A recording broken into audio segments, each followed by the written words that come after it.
자, 그러면은 이제 좀 본격적인 이야기를 한번 해볼게요.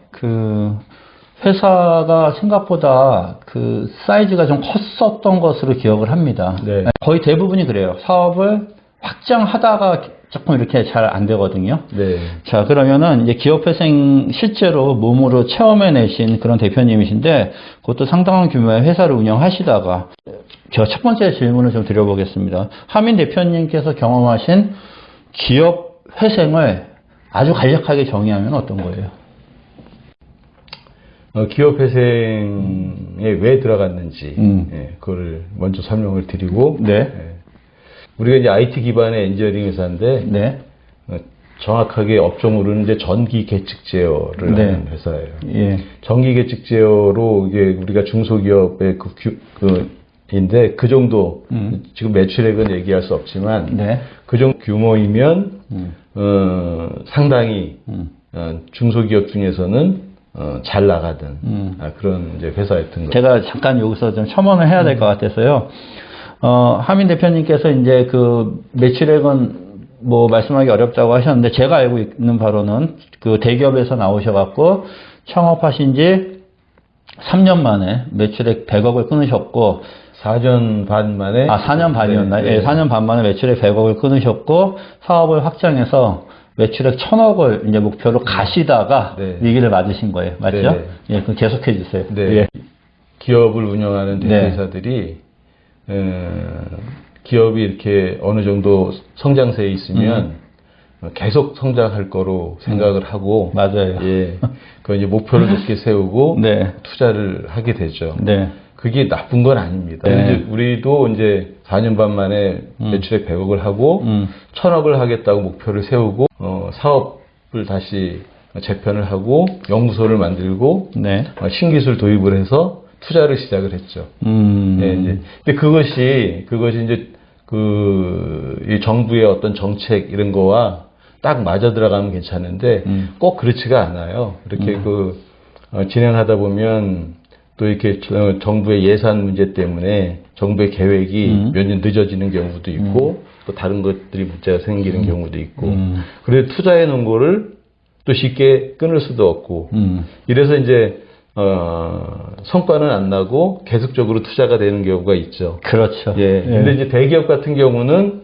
충분히 이렇게 견딜 수 있는 힘이 견딜 수 있고 어디서 이렇게 수혈할 수 있는 자금을 여유가 되니까 되는데 중소기업은 기업 하나가 자기가 돈을 벌어서 해야 되기 때문에 참 어려운 문제가 있죠. 예. 그래서 이제 저희 같은 경우에는 그런 와중에 그러다가 그거를 이제 넘어가지 못하고 이제 기업회생에 들어가게 된 거죠. 그래서 아까 기업회생에 대해서 정의를 해달라고 그러셨잖아요. 기업회생은 그런 것 같아요. 이게 그 기업이 자기 자체적으로 자기가 어떠한 회사라는 거는 이제 굴곡이 있잖아요. 계곡으로 내려왔을 때 자기가 계곡에 내려갔다 다시 올라올 수 없을 때 그 계곡에 다리를 놓는 것, 요것이 기업회생이라고 생각합니다. 그 다리를 놓고 지나가는 기업회생인데 그 다리를 놓는 비용이 꽤 듭니다. 그런 이야기를 이제 하기 위해서 우리가 사전 이야기를 하고 있는 거고, 그래서 오늘 하민 대표님의 이 우리가 나누는 대화가 누군가에게는 굉장히 중요한 그런 정보가 될 수 있을 것 같습니다. 참고 삼아서 기업 파산과 기업 회생은 완전히 다른 거죠. 다르기도 하고 같기도 하죠. 같은 이제 기업회생법 안에 들어있는 옛날에 도산법. 도산법 안에 이제 기업회생과 파산이 같이 있는 건데 파산은 뭐 회사의 문을 완전히 닫는 거고 회생은 기업이 다시 살아나는 거니까 다른 기업 회생의 절차 큰 단락단락이 있잖아요. 그거 간단하게 설명해 줄 수 있겠어요? 네. 기업 회생을 하려면 우선 기업 회생을 신청해야 되죠. 잠깐만요. 기업 회생 신청을 어디다 합니까? 법원에다가 하는 겁니다. 법원에다 하는 건데 그 법원에 하기 위해서 본인 각 기업이 이제 그거를 스스로 하기가 어려우니까 변호사나 뭐 법무법인의 도움을 받아서 기업회생 신청서라는 거를 작성을 하게 됩니다. 자, 1단계 기업회생 신청을 법원에 하는데 변호사가 같이 법률 전문가가 같이 해서 신청을 한다. 이게 1단계예요. 네. 자, 2단계는 어떻게 됩니까? 그럼 이제 법원에서 그거를 보고 이 회사가 기업회생을 해도 되는지 안 해도 되는지 일단 판단을 하죠. 그 담당 판사가 결정을 하는 거죠. 그래서 이 회사는 뭐 기업회생 할 필요가 없는 회사다. 아예 그냥 이거 가능성이 없다 그러면은 아예 받아들이지가 않고요. 그래도 한번 해볼 만하다. 그럼 이제 기업회생 개시 명령을 내리게 되죠. 개시 결정 명령.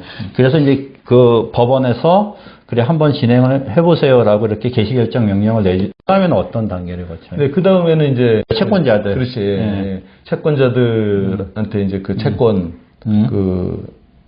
신고하게 해서 그 채권에 대한 그 자료를 만들고 그걸 기반으로 그다음에 회사의 재무 그 상황 기반으로 해서 회생 계획안이라는 걸 만들거든요. 어떻게 내가 다시 살아나겠다라는 그렇죠. 계획안을 만드는 거죠.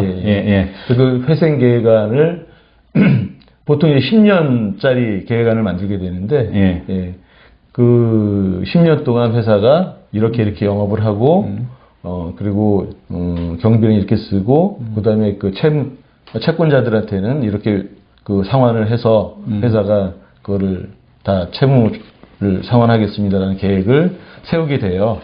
자, 그럼 여기서 제가 질문을 하나 드려볼게요. 자, 채권자들을 상대로 해서 이제 어떻게 돈을 갚아 나가겠다라는 회생 계획안을 짜서 법원에 제출하는데, 그럼 예를 들어서 이때 그 채권은 어느 정도 조정이 되나요?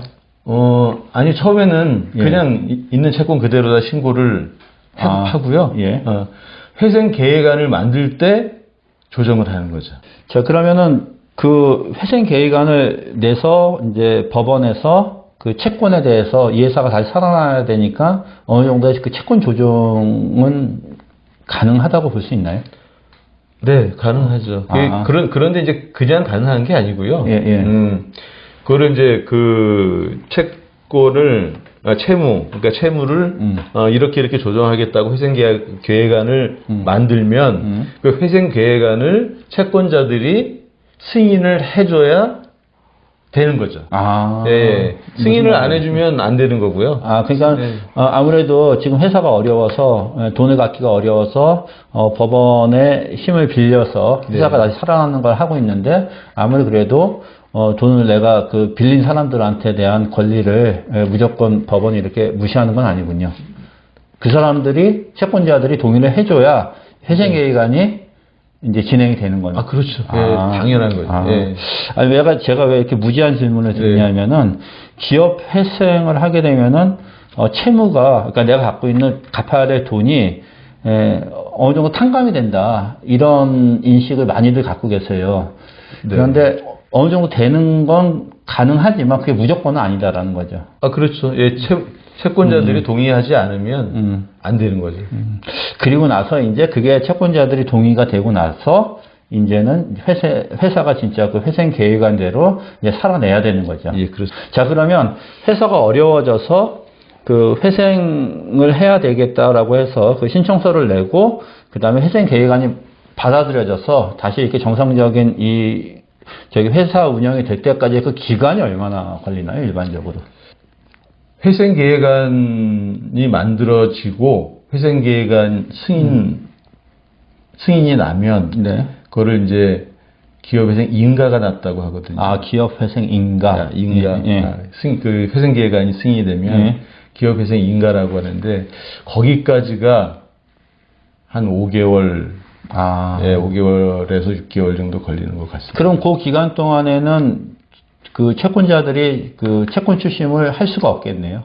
네. 처음에 기업회생을 신청을 하면 법원에서 기업회생 개시 결정을 내릴 때 그 보전 결정을 내려줘요. 보전 결정.